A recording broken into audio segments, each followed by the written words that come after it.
By the way, if your perspective still sucks, here's a little cheat.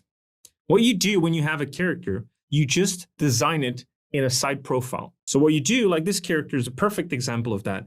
You design everything that you can about interesting shapes that you want, right? You want to create an interesting design, you want to create an interesting character, and you basically do it in like this side profile because you don't want to bother with perspective and all of these complicated forms in perspective.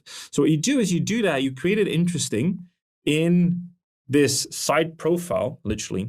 And then what you do is you just add the 1-point perspective cheat, which is basically we're going in depth only in a 1-point perspective. So we're converging towards the point that is behind the character. So like the lines, or maybe just off of it, the lines are like converging towards this 1 point. What that means is that we can basically put the ears here and ta-da, we already have depth. And then the underside of the mouth, same deal, right? We have some depth. And then we can add some shading. We can add a bit of depth underneath the chin. And you suddenly start creating a bit of three-dimensionality in the character. And if you're like, whoa, can you do that?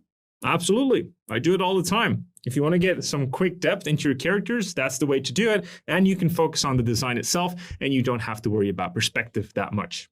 All right, have fun.